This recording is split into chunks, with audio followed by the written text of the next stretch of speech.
छठा अध्याय नारद जी के पूर्व चरित्र का शेष भाग। सूत जी कहते हैं, शौनक जी, देवर्षि नारद के जन्म और साधना की बात सुनकर सत्यवती नंदन भगवान श्री व्यास जी ने उनसे फिर यह प्रश्न किए। श्री व्यास जी पूछे, नारद जी, जब आपको ज्ञानोपदेश करने वाले महात्मागण चले गए, तब आपने क्या किया? उस समय तो आपकी अवस्था बहुत छोटी थी। उस समय आपकी अवस्था बहुत छोटी थी। स्वायंभुव आपकी शेष आयु किस प्रकार व्यतीत हुई और मृत्यु के समय आपने किस विधि से अपने शरीर का परित्याग किया? हे देवर्षि, काल तो सभी वस्तुओं को नष्ट कर देता है। उसने आपकी इस पूर्व कल्प स्मृति को कैसे नाश नहीं किया? तब नारद जी कहते हैं कि मुझे ज्ञानोपदेश करने वाले महात्मागण चले गए। जब ऐसा हुआ, तब मैंने इस प्रकार अपना जीवन व्यतीत किया कि यद्यपि उस समय मेरी अवस्था बहुत छोटी थी, मैं अपनी माँ का इकलौता लड़का था। एक तो वह स्त्री थी और दूसरे उस समय में दासी पुत्र थे, अर्थात तीसरी दासी। वो उनका माता उस समय उस जन्म में तीसरी दासी थी। मुझे भी उसके सिवा और कोई सहारा नहीं था। ये नारद जी अपने इसके पहले पहले के जन्म के बारे में बता रहे हैं। नारद जी ने कहा कि उन्होंने अपने को मेरे स्नेहपाश से जकड़ रखा था। वह मेरे योगक्षेम की चिंता तो बहुत करती थी, परंतु पराधीन होने के कारण कुछ नहीं कर पाती थी। जैसे कठपुतली नचाने वाले की इच्छा के अनुसार ही नाचती है, वैसे ही यह सारा संसार ईश्वर के अधीन है। मैं भी अपने माँ के स्नेह बंधन में बंधकर उस ब्राह्मण बस्ती में ही रहा। मेरे अवस्था केवल 5 वर्ष की थी। मुझे दिशा, देश और काल के संबंध में कुछ भी ज्ञान नहीं था। एक दिन की बात है, मेरी माँ गौ दुहने के लिए मतलब गाय दुहने के लिए रात के समय घर से बाहर निकली। रास्ते में उसके पैर से सांप छू गया। उसने उस बेचारी को डस लिया। उस सांप का क्या दोष? काल की ऐसे ही प्रेरणा थी। मैंने समझा, भक्तों का मंगल चाहने वाले भगवान का यह भी एक अनुग्रह ही है। इसके बाद मैं उत्तर दिशा की ओर चल पड़ा। उस ओर मार्ग में मुझे अनेकों धन धान्य से संपन्न देश, नगर, गांव, अहीरों की चलती फिरती बस्तियां, खाने, खेड़े, नदी और पर्वतों के तटवर्ती पड़ाव, वाटिकाएं, वन उपवन और रंग बिरंगे धातुओं से युक्त विचित्र पर्वत दिखाई पड़े। कहीं कहीं जंगली वृक्ष थे, जिनकी बड़ी बड़ी शाखाएं हाथियों ने तोड़ डाली थी। शीतल जल में शीतल जल से भरे हुए जलाशय थे, जिनमें देवताओं के काम में आने वाले कमल थे। उन पर पक्षी तरह तरह की बोली बोल रहे थे और भौरे मंडरा रहे थे। यह सब देखता हुआ मैं आगे बढ़ा। ये सब देखता हुआ मैं आगे बढ़ा, ऐसा नारद जी कह रहे हैं अपने पिछले जन्म के बारे में। नारद जी कह रहे कि मैं अकेला ही था। इतना लंबा मार्ग को मैं इसकी इतना लंबा मार्ग को चलने के लिए, तय करने के लिए मैंने एक घोर एक घोर गहन जंगल को देखा। तय करने के बाद उसमें नरकट, बांस, सेठा, कुश, कीचक आदि खड़े थे। उसकी लंबाई चौड़ाई भी बहुत थी और वह सांप, उल्लू, सियार आदि भयंकर जीवों का घर हो रहा था। देखने में बड़ा बहुत ही ज्यादा डरावना यानी भयावना लगता था। चलते चलते मेरा शरीर और इंद्रियां शिथिल हो गई। मुझे बहुत जोर से प्यास लगी। भूख तो था ही। वहां एक नदी मिली। इसके कुंड में मैंने स्नान किया, जलपान और आचमन किया। इससे मेरी थकावट मिट गई। उस विजन उस भीषण वन में एक पीपल के नीचे आसन लगाकर मैं बैठ गया। उस महात्माओं ने जैसे उन महात्माओं से जैसे मैंने सुना था, हृदय में रहने वाले परमात्मा के उसी स्वरूप का मैं मन ही मन ध्यान करने लगा। भक्ति भाव से वशीकृत चित्त द्वारा भगवान के चरण कमल का ध्यान करते करते भगवत प्राप्ति की उत्कट भगवत प्राप्ति की उत्कट लालसा मेरे नेत्रों में आंसू छलछला आए और हृदय में धीरे धीरे भगवान प्रकट हो गए। व्यास जी, उस समय प्रेम भाव के अत्यंत उद्रेक से मेरा रोम रोम पुलकित हो उठा। हृदय अत्यंत शांत और शीतल हो गया। उस आनंद की बाढ़ में मैं ऐसा डूबा कि मुझे अपना और ध्येय वस्तु का तनिक भी भान न रहा। भगवान का वह अनिर्वचनीय रूप भगवान का वह अनिर्वचनीय रूप समस्त शोकों का नाश करने वाला और मन के लिए अत्यंत लुभावना था।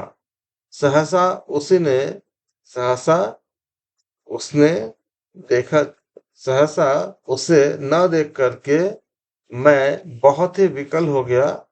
कि अचानक वो जैसे आप नहीं दिखाई दे रहा है। सहसा उसे न देखकर बहुत विकल हो गया और अनमना सा होकर आसन से उठ खड़ा हुआ। मैंने उस स्वरूप का दर्शन फिर करना चाहा, किंतु मन को हृदय में समाहित करके बार बार दर्शन की चेष्टा करने पर भी मैं उसे नहीं देख सका। मैं अतृप्त के समान आतुर हो उठा।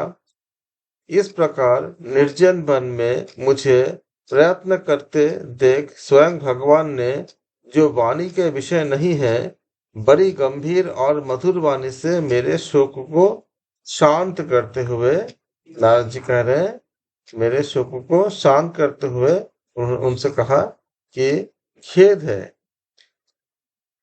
तुम खेद इस बात की है कि जन्म से तुम मेरा दर्शन नहीं कर सकोगे।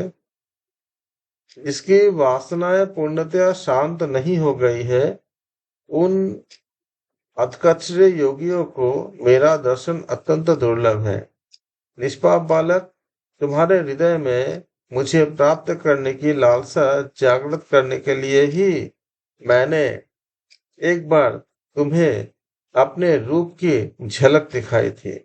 मुझे प्राप्त करने की आकांक्षा से युक्त साधक धीरे धीरे हृदय की संपूर्ण वासनाओं का भली भांति त्याग कर देता है। अल्पकालीन संत सेवा से ही तुम्हारे चित्त वृत्ति मुझ में स्थिर हो गई है। अब तुम इस प्राकृत मलिन मलिन शरीर को छोड़कर मेरे पार्षद हो जाओगे। मुझे प्राप्त करने का अनुभव मुझे प्राप्त करने का तुम्हारा यह दृढ़ निश्चय कभी किसी प्रकार नहीं टूटेगा। समस्त सृष्टि का प्रलय हो जाने पर भी मेरे कृपा से तुम्हें मेरे स्मृति बना रहेगा। आकाश के समान अव्यक्त सर्वशक्तिमान महान परमात्मा यह कहकर चुप हो रहे। उसकी इस कृपा से उनकी इस कृपा से उनकी उस परमात्मा को उन कृपा का अनुभव करके मैंने उन श्रेष्ठ से भी श्रेष्ठतर भगवान को सिर झुकाकर प्रणाम किया। तभी से मैं लज्जा संकोच छोड़कर भगवान के अत्यंत रहस्यमय और मंगलमय मधुर नामों और लीलाओं का कीर्तन और स्मरण करने लगा। स्पृहा और मद मत्सर मेरे हृदय से पहले ही निवृत्त हो चुके थे। अब मैं आनंद से काल की प्रतीक्षा करता हुआ पृथ्वी पर विचरने लगा था। व्यास जी, इस प्रकार भगवान की कृपा से मेरा हृदय शुद्ध हो गया, आसक्ति मिट गई और मैं श्री कृष्ण परायण हो गया। कुछ समय बाद जैसे एकाएक बिजली कौंध जाती है, वैसे ही अपने समय पर मेरे मृत्यु आ गई। मुझे शुद्ध भगवत पार्षद शरीर प्राप्त होने का अवसर आने पर प्रारब्ध कर्म समाप्त हो जाने के कारण पाश्च भौतिक शरीर नष्ट हो गया। कल्प के अंत में जिस समय भगवान नारायण एक वर्ण एक वर्ण मतलब प्रलयकालीन समुद्र के जल में शयन करते हैं, उस समय उनके हृदय में शयन करने की उस समय उनके हृदय में शयन करने की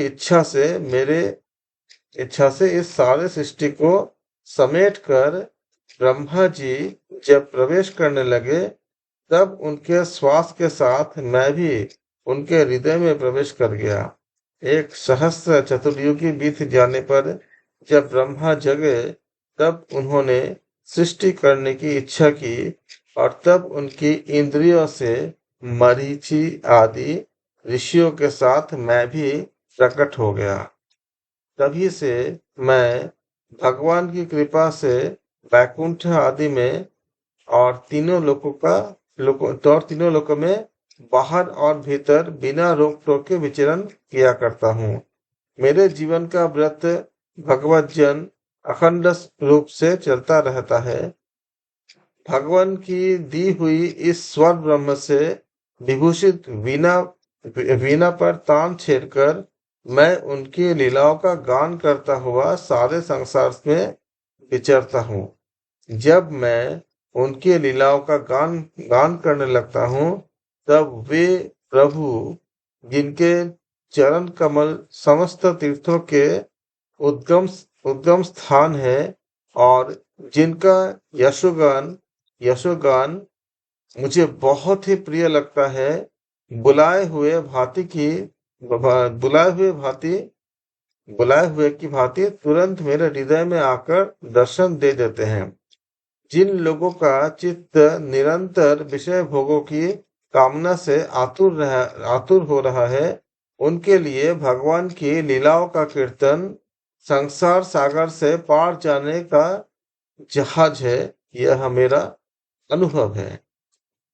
नारद जी कहते हैं कि काम और लोभ की चोट से बार बार घायल हुआ ये हृदय जो है, जो काम और क्रोध से जो चोट से जो बार बार जो घायल होता है, ये घायल हुआ हृदय श्री कृष्ण सेवा से जैसे प्रत्यक्ष शांति का अनुभव करता है, यम नियम आदि योग जैसे मार्गों से वैसी शांति नहीं मिल सकती। व्यास जी, आप निष्पाप है। आपने मुझसे जो कुछ पूछे थे, वो सब अपने जन्म और साधना का रहस्य तथा आपकी आत्मतुष्टि का उपाय मैंने बतला दिए हैं। श्री सूत जी कहते हैं, शौनकादि ऋषियों देवर्षि नारद ने व्यास जी से इस प्रकार कहकर जाने की अनुमति ली और वीणा बजाते हुए स्वच्छंद विचरण करने के लिए वे चल पड़े। आहा, ये देवर्षि नारद धन्य है, क्योंकि ये स्वांगपानी भगवान की कीर्ति को अपने वीणा पर गा गाकर स्वयं तो आनंद मग्न होते ही हैं, साथ साथ इस त्रितापत्व त्रिताप तत्व तीन ताप से जो तत्व है, इस त्रिताप तत्व जगत को भी आनंदित करते रहते हैं। इस प्रकार हमारा छठा अध्याय समाप्त हुए। कल हम सातवां अध्याय करेंगे। इसमें अश्वत्थामा द्वारा द्रौपदी के पुत्र का मारा जाना और अर्जुन के द्वारा अश्वत्थामा का मान मर्दन के बारे में हम विस्तार से चर्चा करेंगे। आप सबके अंदर जो परमात्मा विद्यमान है, मैं उनको हृदय से प्रणाम करता हूँ। आप सबका दिन शुभ हो, मंगलमय हो। आप सबका धन्यवाद।